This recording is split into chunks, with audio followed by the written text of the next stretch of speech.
For nearly a decade, I've investigated things for a living. And let me tell you something about the truth.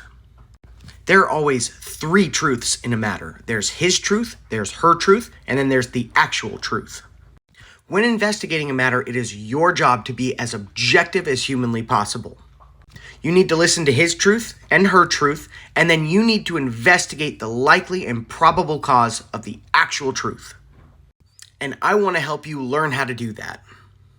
First things first, you hear both sides of the matter.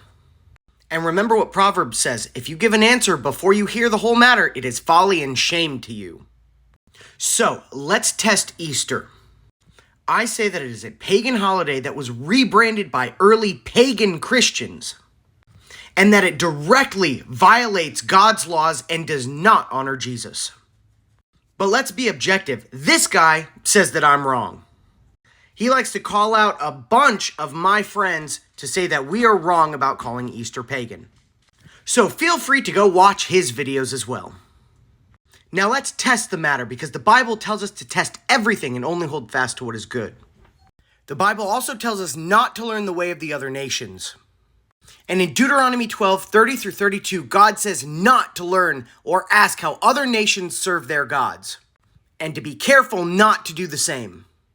He says when we do that, it is an abominable thing and he hates it. Which brings me to Easter, or Ishtar. She is a fertility goddess and can be pictured here standing on the head of a lion. Kind of like the Lion of the tribe of Judah. Also, the name Easter is strikingly familiar to the name Ishtar. Ishtar has gone by many names throughout different cultures. Ashtar, Aphrodite, Artemis, Athena. And in all these cultures, she is a fertility and sex goddess. And there's no shortage of information on the internet comparing the celebration of Ishtar to the celebration of Easter. Eggs have always been used as a sign of fertility. And symbols like eggs and bunnies are always used as sex symbols because of their roles in fertility, which Ishtar is a fertility goddess. Beyond this, please show me one place in the Bible, pre or post-Christ, where we're told to celebrate Easter or how we're told to do it with eggs and bunnies. That information alone should be enough to make you question why you're celebrating Easter, how you're celebrating Easter. And remember, in Deuteronomy 12, God said if you're celebrating something in his honor that was celebrated how pagans did it, it is an abomination to him.